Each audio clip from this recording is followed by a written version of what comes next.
Hello students. So in the last class we have started new chapter 7, that is system of particles and rotational motion. पिछली class में मैंने इस chapter को start किया था और मैंने आपको ये बताया था कि भी जो सिस्टम ऑफ पार्टिकल्स है और उसकी रोटेशनल मोशन के लिए हमें रिजिड बॉडी के बारे में जानना बड़ा ज़रूरी है। हमें ये पता होना चाहिए कि रिजिड बॉडी क्या होती है। मैंने रिजिड बॉडी की आपको डेफिनेशन बताई थी कि भाई जिसमें पार्टिकल के बीच का डिस्टेंस फिक्स रहता है, during the motion position change नहीं होता, और जो हमारा रिजिड बॉडी है that is an example of system of particles. मतलब एक काफ़ी सारे पार्टिकल्स किसी सिस्टम में होते हैं जो कि रिजिड बॉडी उसका एक एग्जाम्पल है। इसको हम इसलिए यहाँ पर डिफरेंट तरह से स्टडी करेंगे, ये बहुत इंपॉर्टेंट चैप्टर है। जितना भी मैकेनिक्स हमने पीछे स्टडी किया है वो सारा इसमें यूज़ होने वाला है कि पिछली क्लासेस में, पिछले चैप्टर्स में हमने किसी बॉडी को पॉइंट ऑब्जेक्ट कंसीडर किया था, जैसे काइनेमेटिक्स है या प्रोजेक्टाइल मोशन है या लॉज ऑफ मोशन है। मतलब जो साइज ऑफ द ऑब्जेक्ट है दैट वाज पॉइंट साइज, ठीक है। मतलब जो कार का जो मोशन है, the motion of a car on a straight road, so car is assumed as a point object. Okay, suppose force is applying on an object, so that is also a point object. But इस chapter में point object वाली बात नहीं होने वाली है। यहाँ पर जो ऑब्जेक्ट होगा वो कंसिडरेबल साइज का होगा और that is called extended object. Extended size का जो ऑब्जेक्ट होगा वो हम कंसीडर करेंगे and that is also known A system of particles. उसके बाद में मैंने आपको ये बताया था कि भाई तीन तरह की मोशन, देयर में भी 3 types of motion of a rigid body. पहली तो क्या हो सकती है, ट्रांसलेटरी मोशन हो सकती है। ट्रांसलेटरी मोशन में क्या होता है, translatory motion is the motion in which linear velocity of every point of the object remain same. जब कोई बॉडी ट्रांसलेशनल मोशन में होती है तो उसके सारे पॉइंट्स का वेलोसिटी सेम होता है। उसके बाद मैंने आपको बताया था रोटेटरी मोशन। रोटेटरी मोशन में अगर कोई बॉडी रोटेट कर रही है, और बॉडी का मतलब रिजिड बॉडी, तो जितनी एंगुलर वेलोसिटी बॉडी का होता है उतनी ही एंगुलर वेलोसिटी से सारे पार्टिकल्स मूव करते हैं, और पार्टिकल्स का मोशन सर्कुलर मोशन होता है and that circle is in a plane perpendicular to the axis of rotation. Okay, अब उन सब का ओमेगा तो सेम है, एंगुलर वेलोसिटी तो सेम है, लेकिन उनकी चूंकि distance from axis of rotation अलग अलग है तो उनका v अलग अलग होगा, because v is equal to r omega. और थर्ड काइंड मैंने आपको बताया था रोलिंग मोशन, मतलब combination of translation and rotational motion. जैसे कार का पहिया, व्हील ऑफ एन ऑटोमोबाइल, तो व्हील ऑफ एन ऑटोमोबाइल क्या करता है, वो गोल गोल घूमते हुए आगे तक जाता है, तो मतलब उसमें ट्रांसलेटरी मोशन भी होता है और रोटेटरी मोशन भी होता है। मतलब that is moving along a straight line and that is also rotating about an axis of rotation। तो ये बात हमारी हो गई थी। अब इसके बाद जो बहुत इंपॉर्टेंट कंसेप्ट है, एक अलग से टॉपिक है, अलग से क्वेश्चन पूछा जाता है, वो है सेंटर ऑफ मास। तो सेंटर ऑफ मास का मतलब क्या होता है, पहले तो हम ये जानने की कोशिश करेंगे स्टूडेंट्स कि सेंटर ऑफ मास की हमें जरूरत क्यों पड़ती है। देखो ऐसा होता है, हमें यहाँ पर काफ़ी सारे पार्टिकल्स, जिसको कि हम सिस्टम ऑफ पार्टिकल्स बोलते हैं, वो डिस्कस करना है। और सिस्टम ऑफ पार्टिकल का दूसरा नाम रिजिड बॉडी भी है। ओके, हमें रिजिड बॉडी का या सिस्टम ऑफ पार्टिकल्स का मोशन डिस्कस करना है, मैकेनिक्स डिस्कस करना है। तो अब एक पार्टिकल का ही अगर मेरे को मोशन डिस्कस करना पड़ जाए तो उसमें मेरे को कई सारी इक्वेशंस यूज करनी पड़ सकती हैं। जैसे 3 equations of motion, v is equal to U plus A T, S is equal to U T plus half A T square, V square is equal to square plus 2as, force का equation F is equal to ma, momentum का equation P is equal to mv, energy के different equations. तो मतलब एक ही particle का motion को मेरे को डिस्कस करने के लिए काफ़ी सारी इक्वेशंस चाहिए। और अगर मेरे पास कोई सिस्टम है जिसमें काफ़ी सारे पार्टिकल्स हैं, जैसे कि रिजिड बॉडी हो गया, बॉडी ऑफ कंसिडरेबल साइज हो गया, तो वो तो काफ़ी ज़्यादा कॉम्प्लेक्स हो जाएगा ना। भाई मैं इतने सारे पार्टिकल्स की इतनी सारी इक्वेशंस लिखूंगा, उसको सॉल्व करूंगा, तो वो एक कॉम्प्लेक्स बात हो जाएगी। तो हम क्या करते हैं कि पूरे सिस्टम को, पूरी बॉडी को एक पॉइंट पर एज्यूम कर लेते हैं कि भाई this point will represent the entire system, this point will represent the entire body, that point is called the centre of मास। और वहां पर एक जो इंपॉर्टेंट बात होती है वो ये होती है कि उस पॉइंट के ऊपर बॉडी का पूरा मास कंसंट्रेट किया हुआ एज्यूम कर ले, it is assumed at that point, at centre of mass the whole mass of a body is suppose to be concentrated. Please remember, this is very important, this is an assumption. Student, हम assume कर रहे हैं, actual में ऐसा नहीं होता कि body का सारा मास एक ही पॉइंट पर आ जाए। बॉडी के मास का डिस्ट्रीब्यूशन होता है। जैसे मान लो ये मार्कर मेरे पास है, तो इस मार्कर में तो सब जगह मास है, यहाँ भी मास है, यहाँ भी मास है, यहाँ भी मास है। तो अब मैं एक पॉइंट अगर ऐसा ढूंढना चाह रहा हूँ, if I am trying to find a point where whole mass of a body is suppose to be concentrated, that is called centre of mass, and उस सेंटर ऑफ मास पर ये बैलेंस हो जाएगा। मतलब एक अगर सिंगल ऑब्जेक्ट है, बहुत छोटा सा ऑब्जेक्ट मान लो मेरे पास है, मेरे पास ये छोटा ऑब्जेक्ट है, मैं यहाँ पर देखो ये पेन का ये, तो ये मेरा बैलेंस हो गया, ठीक है, ये यहाँ पर बैलेंस हो रहा है सिंगल बॉडी, ओके। अब ये मान लो इसको मेरे को बैलेंस करना है, तो ये यहाँ बैलेंस नहीं होगा, यहाँ पर ये बैलेंस हो गया, ठीक है। अब यहाँ पर ये बैलेंस हो गया, इसका मतलब क्यों ये बैलेंस क्यों हुआ? क्योंकि इस मार्कर का जितना वेट है, टोटल वेट इसका इस फिंगर के ऊपर है। अगर मैं इसको यहाँ बैलेंस करना चाहूँगा तो यहाँ नहीं बैलेंस होगा, यहाँ बैलेंस हो गया। यहाँ बैलेंस क्यों हो गया? तो इसका मतलब इसका सेंटर ऑफ मास यहाँ पर है। तो आपने देखा होगा कि गेम्स में जो स्ट्रीट रोड साइड में जो रोप वे के ऊपर जो बच्चे चलते हैं, छोटे छोटे बच्चे, वो एक काफ़ी बड़ा डंडा रॉड ले लेते हैं हाथ में और अपने पैरों से रोप वे के ऊपर चलते हैं। तो वो क्या करते हैं, अगर वो इधर गिर रहे हैं, ठीक है, तो डंडे को क्या कर देगा, उधर कर दूसरी साइड में कर देगा, सेंटर ऑफ मास को इधर, और अगर इधर गिर रहा है तो सेंटर ऑफ मास को इधर शिफ्ट कर लेगा। तो वो चलते टाइम अपने सेंटर ऑफ मास को हाथ में लेके चलता है ताकि वो वहाँ पर बैलेंस रहे और नेट फोर्स वहाँ पर लगे। तो सेंटर ऑफ मास निकालना बहुत इंपॉर्टेंट है। अगर हमें सेंटर ऑफ मास की पोजीशन पता लग जाए, हमें ये पता लग जाए कि भाई यहाँ पर इसका सेंटर ऑफ मास है, तो हम उसी पॉइंट की मोशन को कंसीडर करके पूरे सिस्टम की मोशन डिस्कस कर सकते हैं। फिर हमें पूरे सिस्टम में जाने की जरूरत नहीं है, पूरे सिस्टम के मास डिस्ट्रीब्यूशन के बारे में जानने की जरूरत नहीं है। केवल सेंटर ऑफ मास का जो पोजीशन होगा, जो सेंटर ऑफ मास का मोशन होगा, वही एंटायर सिस्टम की, पूरे सिस्टम ऑफ पार्टिकल्स की मोशन को रिप्रेजेंट करेगा।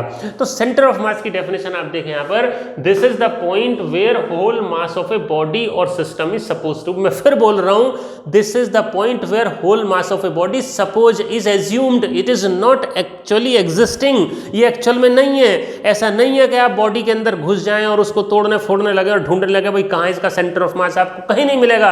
हम एक पॉइंट एज्यूम कर लेते हैं, this is purely assumption, this is the point where whole mass of a body is suppose to be concentrated for describing its translatory motion. इसका benefit क्या है कि काफी सारे पार्टिकल्स का जो सिस्टम था वो एक सिंगल पार्टिकल में, सिंगल पॉइंट में हमारा कन्वर्ट हो गया है। So it is that single point which moves in the system, which moves in the same way in which a single particle of total mass of the system would move on applying the force। मतलब अब क्या होगा, जब पूरा का पूरा system, पूरी की पूरी बॉडी एक पॉइंट मास की फॉर्म में कन्वर्ट हो जाएगी और सारा का सारा मास वहां पर कंसंट्रेट हो जाएगा, एज्यूम टू बी कंसंट्रेटेड हो जाएगा, तो फिर हम उसको पिछले चैप्टर्स की तरह मोशन को हम डिस्कस कर सकते हैं।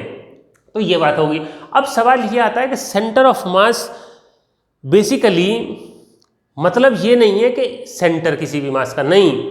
जैसे मान लो ये यहाँ पर, तो ये तो थोड़ा सा ये यहाँ बैलेंस हो रही है, देखो ये यहाँ, ये बिल्कुल सेंटर में बैलेंस नहीं हो रही है, ये यहाँ बैलेंस हो रही है, एग्जैक्ट सेंटर में नहीं है। अगर मैं यहाँ पर कुछ मास रख दूंगा तो ये जैसे हैमर है, हैमर को आप हैमर को अगर बैलेंस करोगे तो सेंटर में बैलेंस नहीं होगा, हैवी वेट की तरफ बैलेंस होगा जहाँ पर मास ज़्यादा होगा। इधर थोड़ा सा मास ज़्यादा है क्योंकि ये कैप का भी मास इसमें थोड़ा सा ज़्यादा आ गया। तो मतलब सेंटर ऑफ मास का मतलब ये नहीं है कि सेंटर में, बॉडी के सेंटर में नहीं। सेंटर ऑफ मास का मतलब है वो पॉइंट जहाँ पर पूरा वेट उसका बैलेंस हो रहा है और पूरा मास हम एज्यूम कर सकते हैं। जैसे मान लो हम कहते हैं कंप्यूटर सेंटर, तो कंप्यूटर सेंटर का मतलब ये थोड़ी है कि कंप्यूटर का सेंटर। कंप्यूटर सेंटर का मतलब एक ऐसी लोकेशन है जहाँ पर काफ़ी सारे कंप्यूटर्स रखे हुए हैं। जैसे शॉपिंग सेंटर का मतलब ये थोड़ी है कि किसी शॉप में चले जाओ, शॉप का सेंटर नहीं। शॉपिंग सेंटर का मतलब एक ऐसी लोकेशन है जहाँ पर काफ़ी सारी शॉप्स हैं और वहाँ पर हम परचेजिंग के लिए जाते हैं, कुछ खरीदने के लिए जाते हैं। तो ऐसी सेंटर ऑफ मास वो लोकेशन होती है जिसके चारों तरफ बॉडी का मास डिस्ट्रीब्यूटेड होता है और उस सेंटर पर हम पूरा मास एज्यूम कर लेते हैं। ये तो होगी थ्योरेटिकल कंसेप्ट सेंटर ऑफ मास का। आपको समझ में आ गया? हाँ सर समझ में आ गया।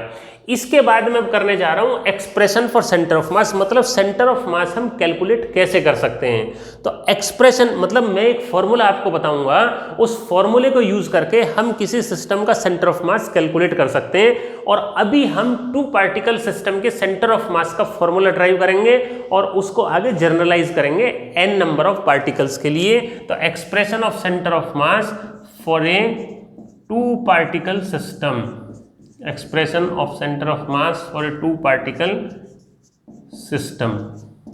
ओके, अब देखिए यहाँ पर ये मान लो यहाँ पे मेरा 2 डायमेंशनल प्लेन में एक्स वाई प्लेन में ये ओरिजिन हो गया, there are 2 particles m1 and m2 mass के 2 पार्टिकल हैं। ये this is the line which is joining them A और बी पे। ओके, इनका centre of mass 2 particles m1 and m2 masses.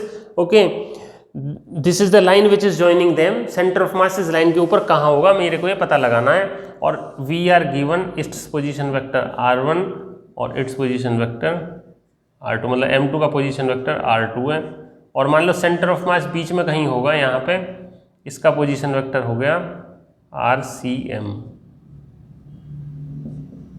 इसका पोजीशन वेक्टर rcm। ओके, अब क्या करते हैं हम, मान लो इस पर कोई फोर्स लग रही है F1 और इस पर कोई फोर्स लग रही है इधर से F2, ठीक है, मतलब 2 पार्टिकल सिस्टम पर कोई फोर्स लग रही है। सो 2 पार्टिकल सिस्टम पर कोई फोर्स लग रही है, total force on system F1 plus F2,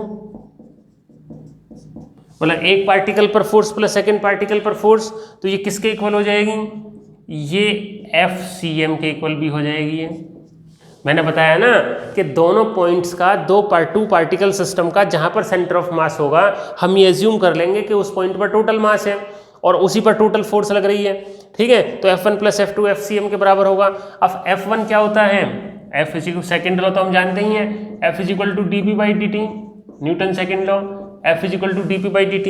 सो ये हो गया dp1 by dt plus dp2 by dt is equal to dpcm by dt। अच्छा, P इज इक्वल टू क्या होता है mv, so m1 dv1 by dt plus m2 dv2 by dt, because I have written formula momentum is equal to mass into velocity, P is equal to mv is equal to ये total mass हो गया m1 plus m2 और dvcm by dt।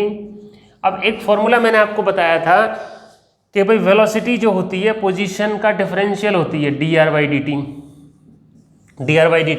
So ये हो गया m1 dy by dt और velocity की जगह मैंने लिख लिया dr1 by dt plus m2 और इस वेलोसिटी की जगह ये dy बाई dt और इस वेलोसिटी की जगह मैंने लिख लिया dr2 by dt is equal to m1 plus m2 और इसकी जगह मैंने लिख लिया dy बाई dt और vcm की जगह drcm बाई dt। तो ये ध्यान से देखें, मैंने क्या किया है, मैं आपको बता ही रहा हूं कि जहां पर मान लो 2 पार्टिकल हैं m1 और m2 मास के, m1 पर फोर्स F1 लग रही है, m2 पर फोर्स F2 लग रही है, total force F1 plus F2, और जो टोटल फोर्स लगेगी वो सेंटर ऑफ मास पर भी उतनी लगेगी, क्योंकि सेंटर ऑफ मास पर टोटल मास कंसंट्रेटेड हम एज्यूम करते हैं। तो F1 plus F2 is equal to FCM और न्यूटन सेकेंड लॉ से F is equal to dp by dt, मतलब force is equal to the rate of change of momentum, F is equal to dp by dt। So F1 is equal to dp1 by dt, F2 is equal to dp2 by dt और FCM is equal to dpcm by dt और P is equal to mv। तो mass constant है, बाहर आ गया, अब ये dv by dt की terms में आ गया। और वेलोसिटी क्या होती है, rate of change of displacement per unit time, v is equal to dx by dt और v is equal to dr by dt मैंने लिख लिया। अब ये डबल डेरिवेटिव हो गया, ये क्या हो गया, डबल डेरिवेटिव हो गया।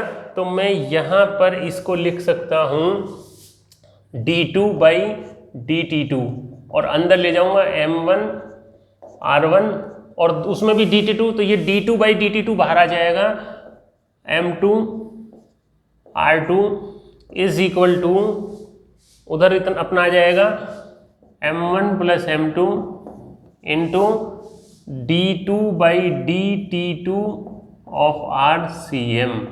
अब देखो इधर, तो ये क्या आ गया मेरा, ये ऐसे भी लिख सकते हैं इसको नीचे हम ले आएंगे यहाँ पर। So d2 by dt2 m1 r1 plus m2 r2, this m1 plus m2 is taken into the denominator upon m1 plus m2 is equal to d2 RCm by dt2। अब देखो अगर दोनों तरफ इंटीग्रल कर दिया जाए दो बार, ये भी d2 बाई dt2 है, ये भी d2 बाई dt2 है, तो यहाँ से RCm कितना आ गया, RCm is equal to m1 r1 plus m2 r2 upon m1 plus m2, ये आ गया, बहुत इंपॉर्टेंट है, ये हमारा पोजीशन वेक्टर आ गया सेंटर ऑफ मास का। तो इस तरह से मैंने इसको फर्दर एक्सटेंड किया, ये डबल डेरिवेटिव हो गया, 2 time differentiation with respect to time, और कंपेयर करके RCm is equal to m1 r1 plus m2 r2। Very very important formula, कई बार ये डेरिवेशन करने के लिए एग्जाम में आ जाती है कि derive the position vector of centre of mass of a 2 particle system. So अभी आप इसको यहीं तक करें, अगली क्लास में हम इसको फर्दर डिस्कस करेंगे। तो मतलब क्या है, इंपॉर्टेंट रिजल्ट ये, if there are 2 particles in a system of masses m1 and m2 with their position vectors r1 and r2, then position vector of centre of mass RCm is equal to m1 r1 plus m2 r2 upon m1 plus m2। मतलब m1 और m2 mass के 2 particle, अगर उनका position vector r1 r2 है, तो उनके centre of मास का जो पोजीशन वेक्टर होगा that is m1 r1 plus m2 r2 upon m1 plus m2 हो जाएगा। तो ये डेरिवेशन और ये थ्योरी डेफिनेशन सेंटर ऑफ मास का करें एक बार आप, अगली क्लास में, नेक्स्ट क्लास में हम इसको फर्दर कंटिन्यू डिस्कस करेंगे, तो और ज़्यादा आपको ये सेंटर ऑफ मास का कंसेप्ट क्लियर हो जाएगा। Okay, thank you and thank you so much.